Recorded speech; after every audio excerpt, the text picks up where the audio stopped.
Hello friends, કેમ છો બધા? તમારી પોતાની ચેનલ નિશા પટેલ ગુજરાતીમાં તમારું સ્વાગત છે અને હું છું નિશા. આજે આપણે ઘઉંના લોટનો એકદમ કુરકુરો ખસ્તા એવો ફ્લેવરફુલ નાસ્તો બનાવીને તૈયાર કરીશું. તો ચાલો રેસીપીને જોઈ લઈએ. એના માટે એક વાસણમાં મેં 1 વાટકી મેંદાનો લોટ અને એ જ વાટકીથી 1 વાટકી ભરીને રોટલીનો ઝીણો લોટ લીધો છે. તમે આ નાસ્તાને કોઈ પણ એક લોટમાંથી બનાવી શકો છો ફ્રેન્ડ્સ, પણ ખાલી મેંદામાંથી આપણે બનાવીએ તો આને વણવા ટાઈમે બહુ પ્રોબ્લેમ આવશે, જલ્દીથી વણાતો નથી. એટલે આપણે ઘઉંનો લોટ અડધો એડ કરીશું તો હેલ્ધી પણ બની જશે અને નાસ્તો ફટાફટ બની જશે. તો હવે આ લોટમાં મેં ટેસ્ટ પ્રમાણે થોડું નમક એડ કર્યું છે અને અજમા એડ કર્યા છે, આ રીતે હાથેથી ક્રશ કરીને. હવે મોણ માટે મેં આમાં ઘી એડ કર્યું છે. તમે તેલ પણ એડ કરી શકો છો ફ્રેન્ડ્સ. ઘીથી નાસ્તો એકદમ ખસ્તા બનીને તૈયાર થાય છે. તો હમણાં મેં 2 ચમચી ઘી એડ કર્યું છે અને આ રીતે સારી રીતે મિક્સ કરી લેશું. જરૂર જણાય તો થોડું ઘી વધારે એડ કરી લેશું. અને આ રીતનું આપણે ઘી એડ કરવાનું છે. મોણ તમે જોઈ શકો છો, મુઠ્ઠી પડતું આપણે મોણ એડ કર્યું છે. હવે આપણે લોટ બાંધી લેશું થોડું થોડું પાણી એડ કરીને. તો લોટ પણ આપણે વધારે ઢીલો નથી કરવાનો ફ્રેન્ડ્સ, પૂરી પરાઠા જેવો સરસ ટાઈટ લોટ બાંધીને તૈયાર કરીશું. આ રીતનો એકદમ ટાઈટ લોટ બાંધી લીધો છે. ઉપરથી થોડું એવું તેલ એડ કરીને આપણે લોટને ચીકણો કરી લેશું અને પછી ઢાંકીને રેસ્ટ કરવા માટે 10 થી 15 મિનિટ રાખી દેશું. ફ્રેન્ડ્સ, આમ તો તમે મારી ચેનલને બહુ જ સપોર્ટ કર્યો છે, પણ એક નાનકડી એવી રિક્વેસ્ટ છે, તમે હજુ સુધી મારી ચેનલને સબસ્ક્રાઇબ ન કરી હોય તો પ્લીઝ ચેનલને સબસ્ક્રાઇબ જરૂરથી કરી દેજો અને બેલ આઇકનને પ્રેસ કરી દેજો. રેસીપી સારી લાગે તો લાઇક પણ જરૂરથી કરતા રહેજો ફ્રેન્ડ્સ.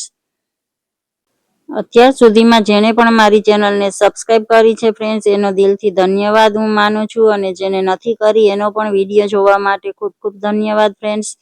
હવે આપણે મસાલો બનાવવા માટે બટેકા લઈ લીધા છે, બાફીને આ રીતે છાલ કાઢીને તૈયાર કરી લીધા છે. એને મેશ કરી લઈશું પોટેટો મેશરથી. આમાં આપણે એકદમ બારીક બટેકા કરવાની જરૂર નથી ફ્રેન્ડ્સ, તમે આને હાથથી પણ અધકચરા મેશ કરી શકો છો. હવે આપણે મસાલો બનાવીશું. તો કુકર મેં બટેકા બાફવા માટે લીધું હતું, તો એ જ કુકર મેં પાછું મસાલો બનાવવા લઈ લીધું છે. એમાં 2 થી 3 ચમચી આપણે તેલ એડ કરીશું. તેલ ગરમ થઈ ગયું છે. હવે આપણે એમાં જીરું એડ કરીશું. ફ્રેન્ડ્સ, તમે આના સ્ટફિંગ માટે શાકભાજી પણ યુઝ કરી શકો છો, કોબી, ગાજર વગેરે બારીક કટ કરીને એડ કરી શકો છો, પણ મેં આજે ખાલી બટેકા સાથે મસાલો બનાવ્યો છે. તો હવે આમાં કસૂરી મેથી એડ કરી છે અને ચીલી ફ્લેક્સ એડ કર્યા છે. કસૂરી મેથીની ફ્લેવર બહુ સારી આવે છે ફ્રેન્ડ્સ, જરૂરથી એડ કરજો. અને હળદર ને લાલ મરચું પાવડર એડ કર્યા છે. થોડું એવું આદુ મરચાંની પેસ્ટ એડ કરી છે. તમે તમારા ઘરમાં તીખું ખવાતું હોય એ પ્રમાણે લઈ શકો છો, પણ આમાં થોડુંક ચડિયાતા મસાલા નાખીએ તો જ આલુનું સ્ટફિંગ છે તો જ સારું ટેસ્ટ આવે છે. હવે આપણે બટેકું જે મેશ કરીને રાખેલો હતું એ એડ કરી દેશું. અને ઉપરથી મેં આ રીતે સંચળ પાવડર એડ કર્યો છે ફ્રેન્ડ્સ. આમાં સંચળ પાવડરની બહુ જ સારી ફ્લેવર આવે છે. નિમક મેં બટેકા બાફવા ટાઈમે એડ કર્યું હતું, એટલે અત્યારે મેં નિમક એડ નથી કર્યું. બધું સારી રીતે મિક્સ કરી દેશું. તો આપણો ફ્લેવરફુલ મસાલો બનીને તૈયાર છે. મસાલો ઠંડો થાય ત્યાં સુધીમાં આપણો લોટ સેટ થઈ ગયો હતો. એમાંથી આ રીતે મોટું એવું લોહી લઈ લીધું છે મેં, અને આપણે એને વણીને પાતળી એવી રોટલી બનાવીને તૈયાર કરીશું. આ તમે જોઈ શકો છો, આપણે આમાં મેંદુ અને ઘઉંનો લોટ બંને એડ કર્યા હતા, તો આપણે એને સરળતાથી વણી શકીએ છીએ. ખાલી મેંદા સાથે લોટ એકદમ સ્ટ્રેચ થયા કરે છે અને વણવામાં બહુ જ ટાઈમ લાગે છે. હવે આ રીતનું મેં મઠરી કટર લીધું છે. કોઈ પણ ચાકુ કે પીઝા કટરની હેલ્પથી આપણે આ રીતે નિશાન બનાવી દેશું, કારણ કે આપણે આ નાસ્તા અમે થોડીક અલગ ડિઝાઇનમાં બનાવીને તૈયાર કરીએ છીએ. આ રીતે કરી લીધું છે. હવે આ સ્ટફિંગમાંથી થોડું થોડું પોર્શન લઈને આપણે આ રીતે રાખી દેશું.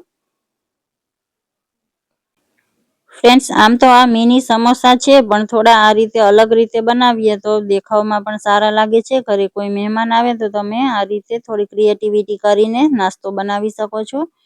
હવે પાછા મેં આ રીતે અડધા ભાગમાં કટ લગાવી દીધા છે. બધા જ પીસીસમાં આ રીતે કટ લગાવી દેશું. અને હવે આ રીતે ઉપર કિનારેથી ઉઠાવીને આપણે જોઈન્ટ કરી લેશું. આ રીતે પેક કરી દેશું. તમે જોઈ શકો છો.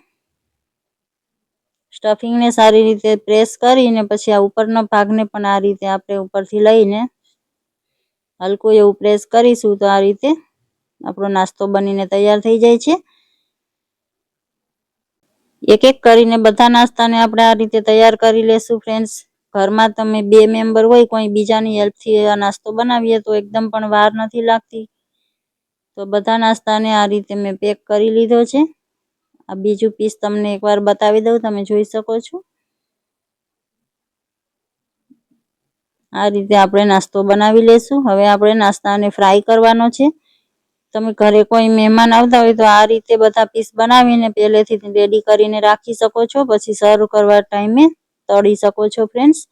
હવે તેલ ગરમ કરવા માટે મૂકી દીધું છે. આપણે આમ બહુ વધારે તેલ ગરમ નથી કરવાનું ફ્રેન્ડ્સ. એકદમ હલકા એવા ગરમ તેલમાં આપણે નાસ્તો એડ કરીશું. હાઈ ફ્લેમ પર ફ્રાય કરીશું તો ઉપરથી તરત જ કલર ચેન્જ થઈ જશે અને અંદરથી કાચું રહી જશે.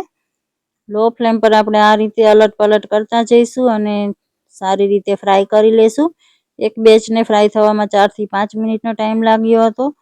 આ રીતે સરસ ગોલ્ડન કલર આવી ગયો છે, તમે જોઈ શકો છો.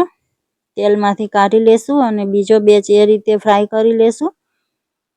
તો આ આપણો નાસ્તો બનીને તૈયાર છે ફ્રેન્ડ્સ. આને મેં લીલી ચટણી અને ટોમેટો કેચઅપ સાથે સર્વ કર્યો છે.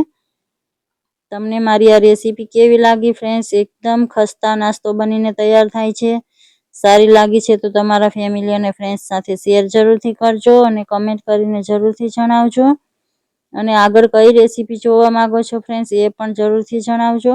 તો મળીએ છીએ આવી જ નવી રેસીપી સાથે. Thank you for watching.